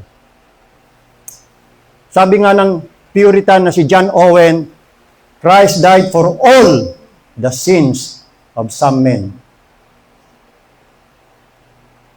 Christ died for all the sins of some men. Not for all the sins of all men. At yan ay maliwanag na makikita natin sa Revelation chapter 4 verse 9. Revelation chapter 4 verse 9. Revelation 4:9, ito sa heaven ang eksena. Nandito na ang lahat ng mga tinubos. Nasa heaven. Tingnan niyo po ang kanilang declaration. Ano po mapapansin ninyo? Tingnan niyo po yung theology nila. Tingnan niyo po yung paniniwala nila. Revelation 4:9. Hindi po. 5 pala. Revelation chapter 5. I'm sorry. Verse 9. And they sang a new song. Sino pong tong they? Yung 20 elders. Meaning, representative ng mga redeemed. Nasa heaven po ito eh. And they sang a new song saying, Thou art worthy to take the scroll and to open its seals, for thou was slain. Yun yan ha, that's death. Redemption. Thou was slain. Sino yung na-slain? Jesus Christ. And has redeemed us to God by thy blood out of every kindred, out of every tongue, out of every people and nation. So hindi lahat. Mula sa world, meron siyang niredeem na kindred, meron siyang niredeem na language, tongue, and people, and nation. Pero hindi lahat. Out of. Di ba napakaliwanag yan? This is not universal atonement. This is not general redemption. This is particular redemption. Christ died only for a particular kind of people. Yan ang declaration ng mga redeemed sa heaven. Pansin nyo theology nila. Pansin nyo paniniwala nila. Hindi sila niwala na tinubos lahat eh. Kundi out of every tribe, language, nation, people. Wala hong Armenian dito. Wala. Yan ang paniniwala ng Arminianism, tinubos lahat. Heresy po yan. Pero yan na po ang popular belief. At hindi naman kataka-taka kasi nasa age of apostasy na ho tayo eh. Na mga tao ayaw na nila ng truth, ayaw na nila ng sound doctrine. They will turn away their ears from the truth. 2 Timothy chapter 4.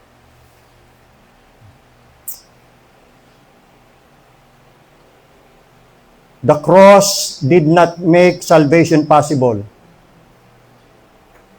It made salvation certain. Certain. Tiniyak na. Kaya it is finished. Kaya nga tanong ko doon sa isang grupo ng mga Armenian, sabi ko, ano ba ibig sabihin ng tinubos? Pagka ba tinubos, tubos na ba o hindi pa? Meron bang tinubos na hindi pa tubos? So kung tinubos na, tubos na yun, di ba? Bayad na. Pero lahat ba maliligtas? Ay, hindi. Kailangan sumampalataya. So may possibility pala no, na mapahamak yung tinubos. Paano ngayon yung tinubos na eh? Binayaran na eh. Ano mangyayari doon sa ibinayad? Hindi nasayang yung dugo. Naunawan niyo po.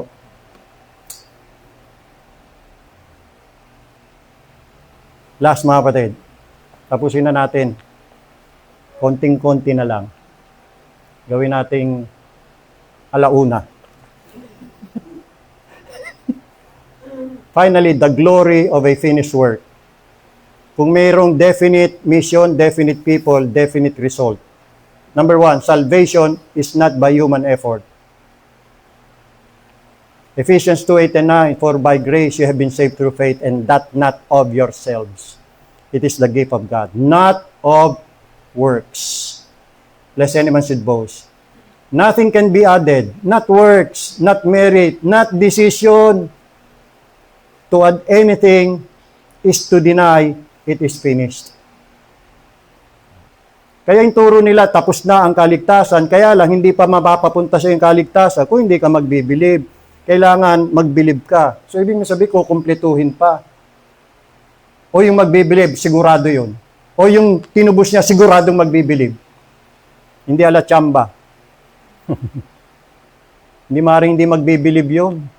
Kikilusin ng banal na spirito. Yung banal na spirito mag-a-apply naman nung tinapos ng kaligtasan ni Kristo. I-apply niya doon. sa tinubos ni Kristo at pinili ng Ama. Kaya hindi maaaring hindi magbibilib yan. Hindi maaaring hindi magre-repent yan. Pero hindi naman pipilitin ng Banal na Espiritu. Kikilusin niya sa puso para siya maging willing. Yun ang hahanapin. His people, His elect. Yeah.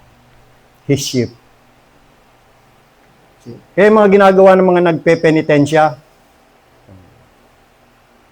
insulto yan sa Panginoong Kristo.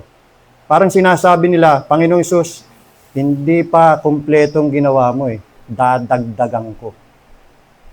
Yung mga naniniwala na sila'y maliligtas sa pamagitan ng kanilang relihiyon, mabuting gawa, yan ang effect niyan. Dinideny mo na natapos na, naganap na ni Kristo ang kaligtasan.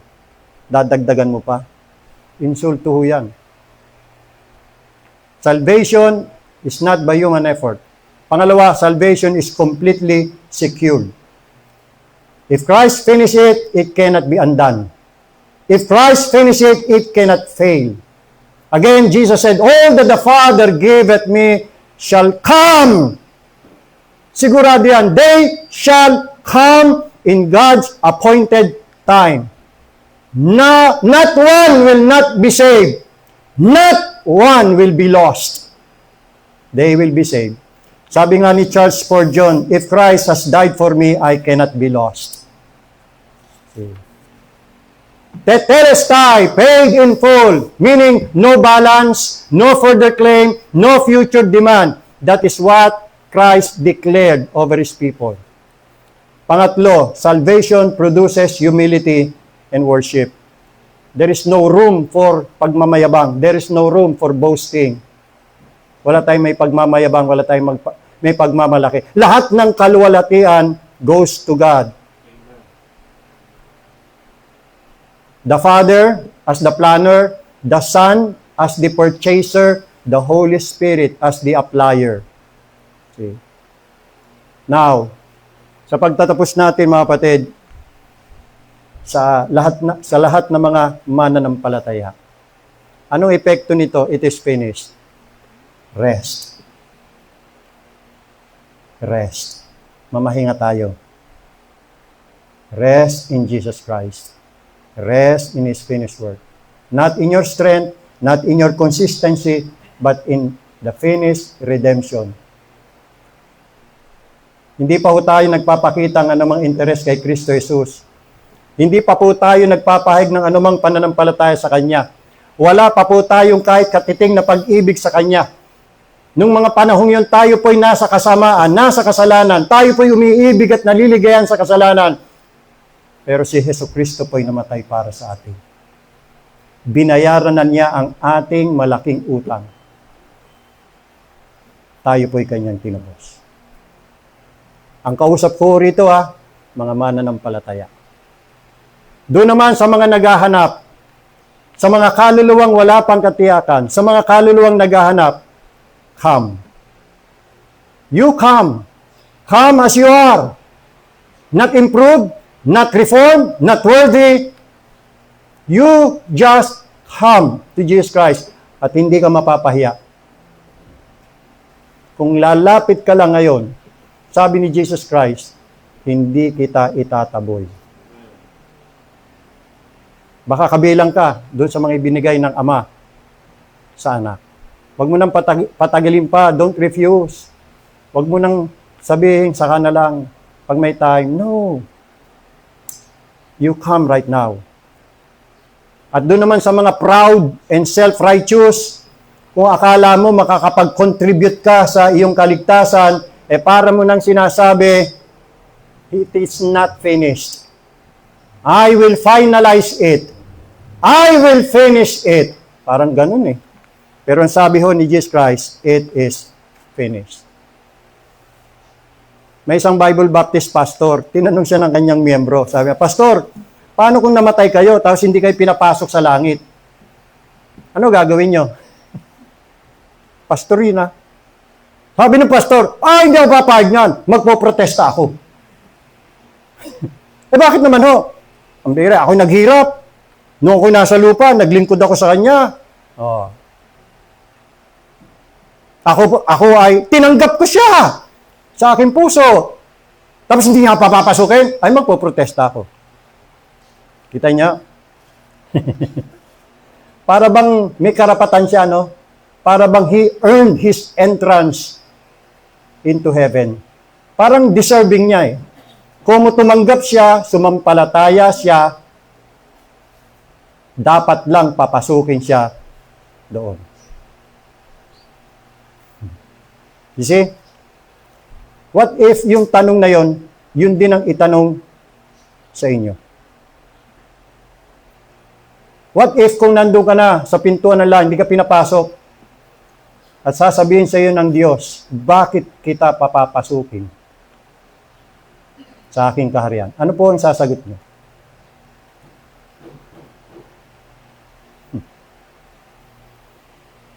Kung ako tatanungin ng ganon, ito po ang sasagot ko mga kapatid. Panginoong Diyos, alam ko po I don't deserve heaven. Alam ko po I deserve hell. Sapagkat ako isang makasalanan, ako ay isang tagasalangsang ng iyong kautusan.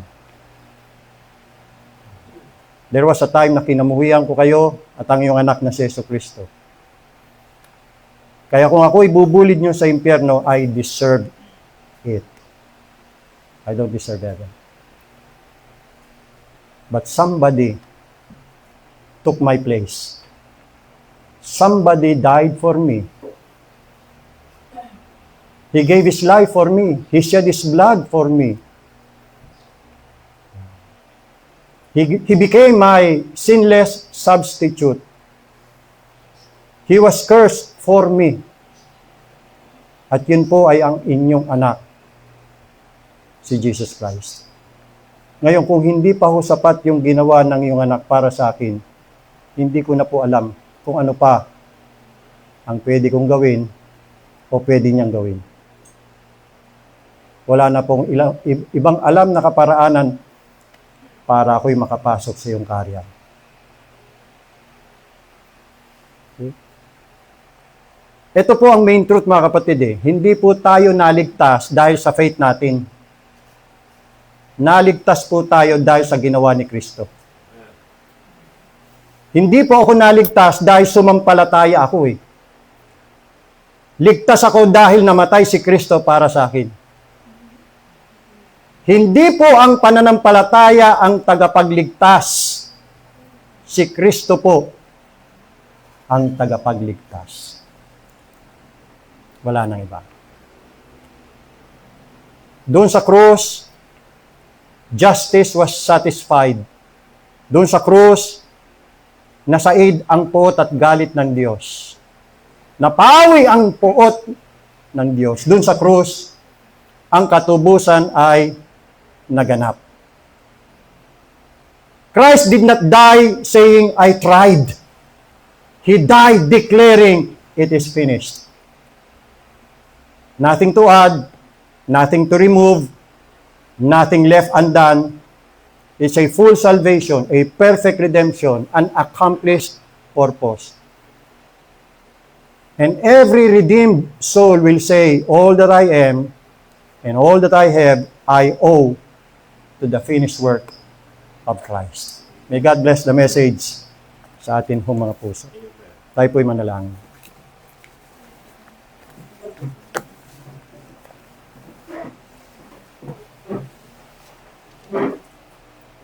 Ano po? CCR po kayo? O ano? Hindi po. CCR po siya? O, sige po. Oo, okay po. No problem. Mahirap po tiisin.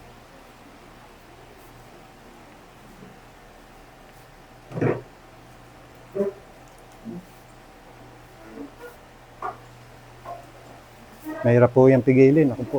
Sige, pakitulong lang.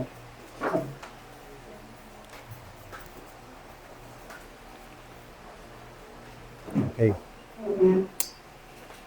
Si kapatid na Nelson ay tinatawag ng kalikasan. Stroke siya eh, stroke. Naka-wheelchair.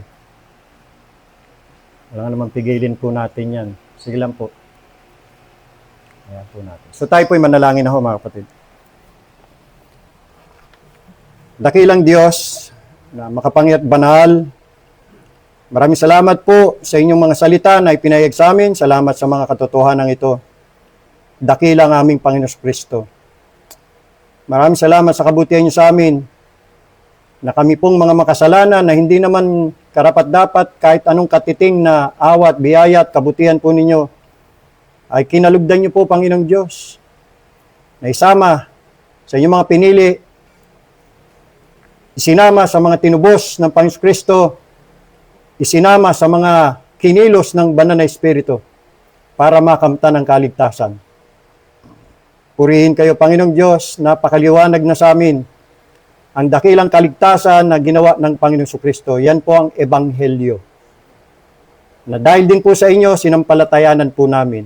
Binigyan nyo kami ng kaliwanagan, binigyan nyo kami ng repentance, binigyan nyo kami ng faith, binigyan nyo kami ng ability ng kami nyong buhayin para makalapit sa inyong anak na si Yesu Kristo.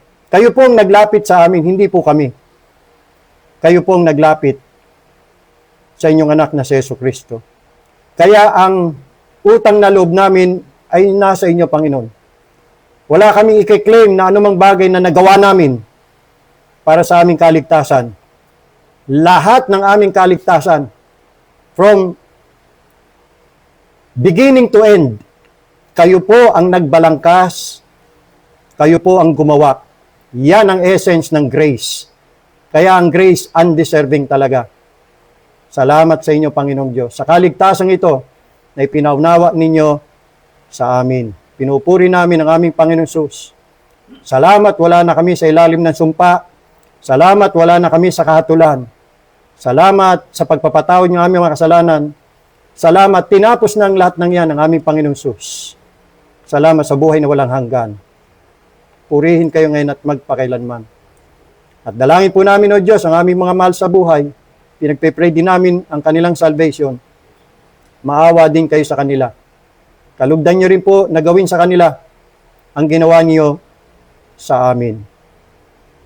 Patuloy nyo kaming gabayan, pagpalain na sa church, ipangaral namin ang ebanghelyong ito at mahanap namin ang mga nawawalang tupa ng aming Panginoong Hesus. Gamitin niyo po kami sa church, gampanan namin ang aming mga tungkulin, ipamalita ang tamang aral, ipamalita ang katotohanan. Sumami nawangin patnubay, pag-iingat, pagpapala sa aming lahat. Sa banal na pangalan ng aming Panginoong Hesus, ito po aming dalangin. Amen. Awitin po natin ang doxology. Praise God from whom all blessings flow.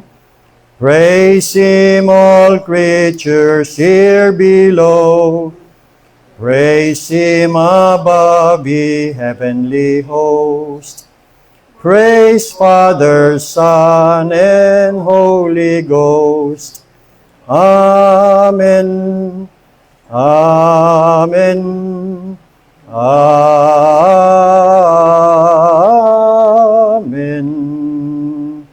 Tapos na po ang ating banal na pagtitipon. Pagpalain tayo ng ating Panginoong Diyos. Mamaya po, mayroon po tayong funeral service. Doon po natin gaganapin sa tahanan ni Brother Kimbo at ng kanyang pamilya. Okay? Kita-kita po tayo, 5 o'clock. So doon natin gaganapin yung ating worship service sa kanila. Salamat po mga kapatid. Patuloy pong pag-pray ating kapatid. Okay.